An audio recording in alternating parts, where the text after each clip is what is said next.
Alam niyo ang ginagawa na kwento ng anak ko sa akin? Sinisipa lang si Marcos ni First Lady. Sa hagdanan pa yun, sa harap ng tauhan niya. Napakawalang iya. Napakawalang iya. Pamilya Marcos Jr. Wala sila, hindi ka dapat galangin yan. Totoo po yung kwento na yan. At marami kayong karanasan yan. Na hindi dapat ginagalang unang-una yung mahinang leader. Pangalawa, inubos niya ang kaban ng bayan. Dapat ang sisihin ng taong bayan.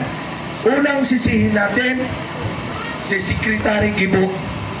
Sir, may idol, pero ngayon, walang iya ka na sa aking paningin. 3 complaint ko sa iyo. Sumulat ako sa iyo. Sinasabi mo, busy. Hindi mo nga maayos ang problema ng ating bansang Pilipinas. Tapos sasabihin mong busy ka. Sumulat ako 3. Bakit?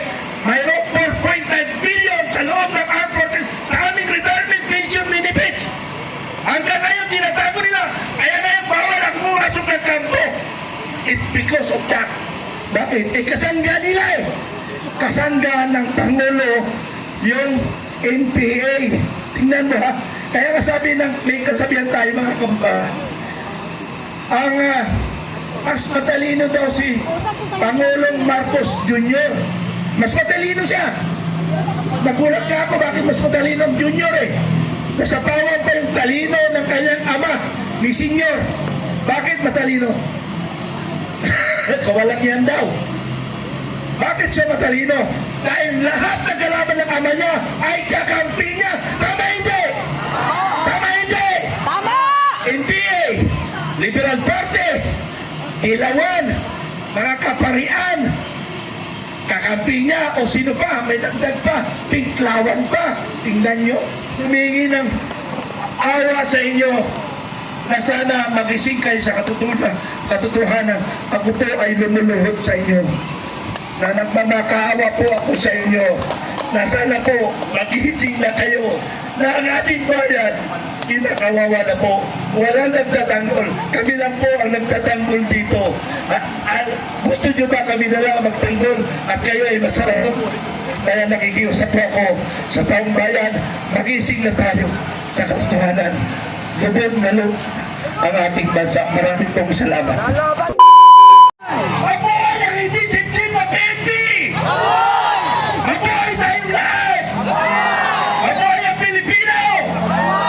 Ako ay ang ating People's Initiative! Salamat mga kaibigan! Ang intro ko, ang Armed Forces of the Philippines. Dahil sila ang inaasahan natin tumingin sa nangyari sa ating bansa. Hinahayaan nila ang ating kinabukasan ng ating mga apo. Armed Forces of the Philippines, nananawagan kami na alam ko na hindi kayo bigyan bulan. Nakikita nyo. Pero anong ginagawa nyo? Hindi ibig ko sabihin na magkukutita kayo. Manawagan kayo. Sumaludo ka Kibangan! Sumaludo ka Kibangan! Ay, di ba? Hindi kasi sasaludo siya, Mr. President. Ang ating taong bayan nagagalit na dahil naubos na ang kaban ng bayan. Sabi nga kanina ni Police Colonel Galang retired, yung withholding tax, yung withholding tax ng Philippine National Police at ng Armed Forces na inyong binabantayan na kayo ang unang ninanakawan. Pero alam ko, buksan pa. Pero alam ko mga kaibigan, ayaw nyo sana, kaya lang baka mag-transfer kayo. Alam niyo mga kaibigan, Philippine National Police, Armed Forces of the Philippines, naranasan ko na yan eh. Nung nilaban ng contract sa Zambales, si Governor Magsaysay, 2 beses ako dineport sa Presidente. Tinawagan ako ng Division Commander, bakit mo pinagdudahan si Governor Magsaysay ng sumusuporta sa MP? Siyempre, pinabaliktad. So, sabi ni General Gomez, sir, baka binabaliktad lang. Ano?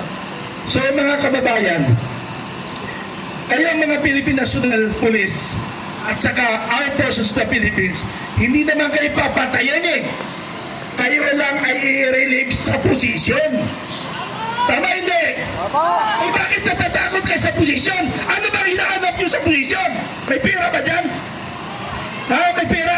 May maleta! May sweldo na tayo. Ano bang hinahanap yung pera? May maleta! Hindi nyo madadala sa ukayan. Alam nyo, pag-uusapan natin mga kaibigan, ganito. Kasi kanina, korupsyon nangyari sa bansa. Ito sa akin ngayon kaibigan, direktamente titirahin ko ang dapat titirahin natin.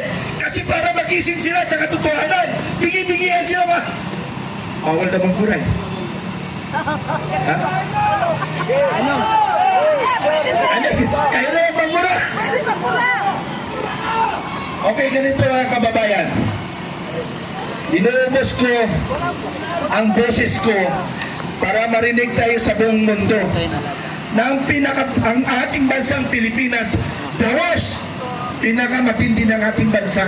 Alam niyo mga kababayan, tatlo lang gusto ko mangyari sa buhay ko bago ako mamatay, bago ako ilibing. Tatlo lang gusto ko mangyari bago ako mamatay. Makita ko ang pagbabago. Una, yung korupsyon. Yung korupsyon, bago ako mamatay, dapat mawala na yan. Kaya bago ako mamatay, bigay ng Diyos, mawala ng korupsyon. Pwede ba yan? Pwede! Okay. Pangalawa, communism, yung komunista.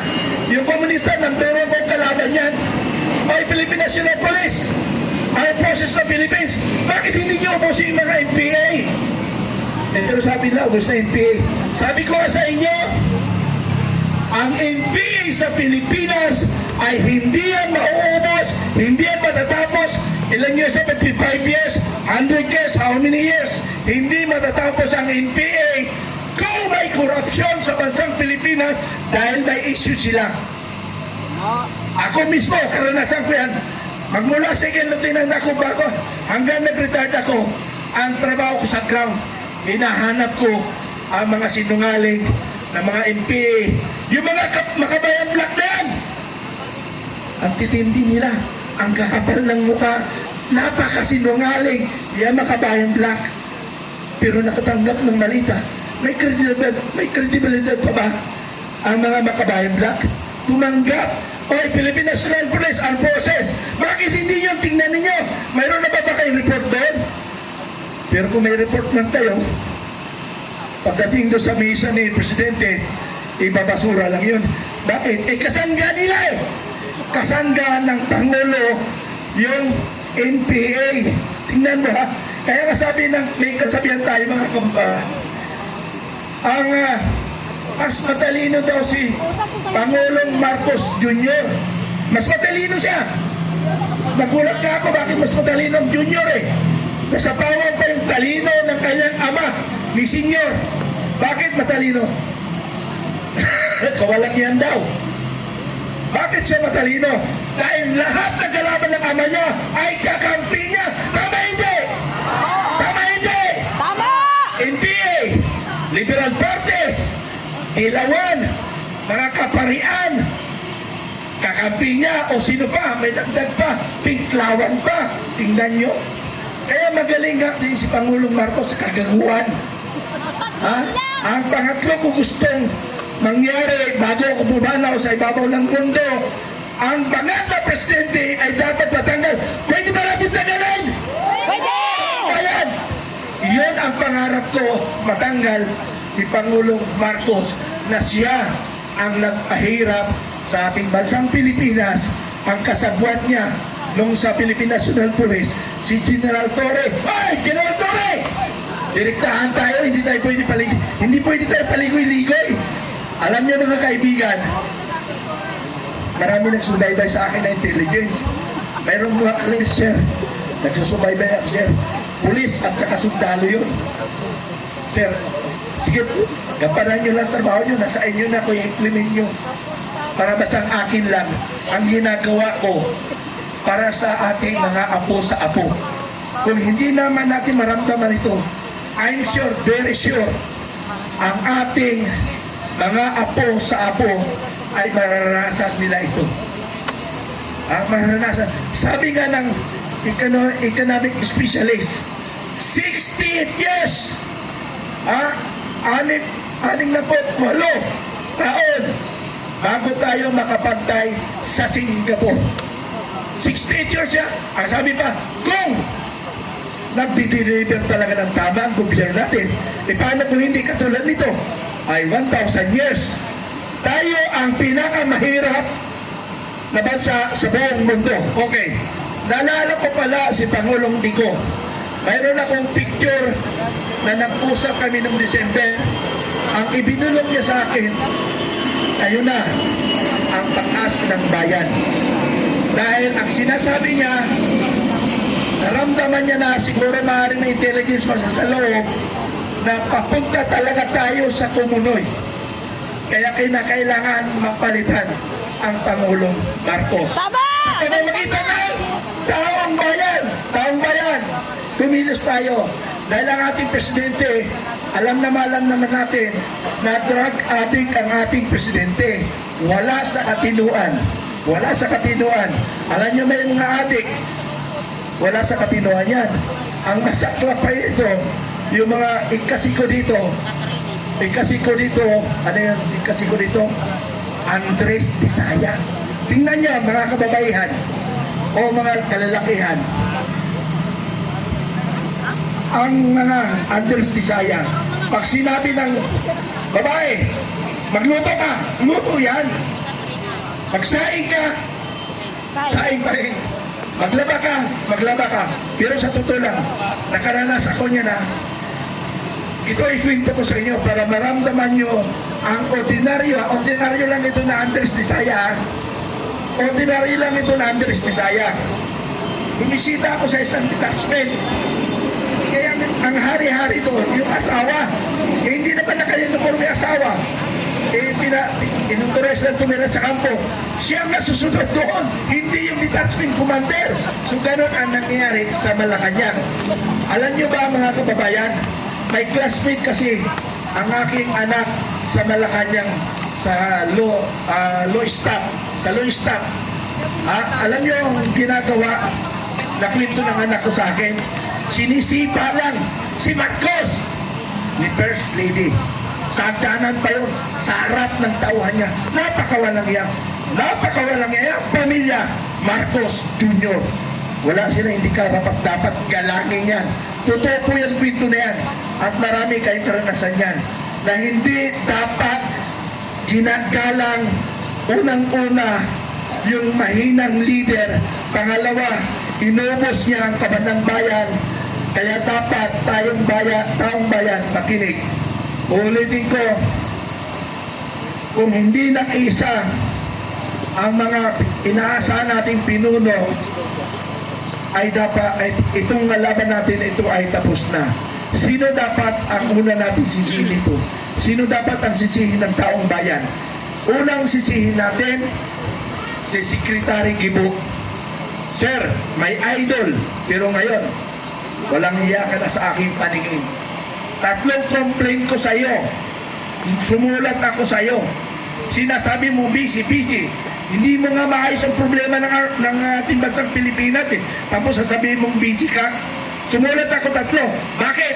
Mayroong 4.9 billion sa loob ng armed forces sa aming retirement pension benefits. Hanggang ngayon, tinatago nila.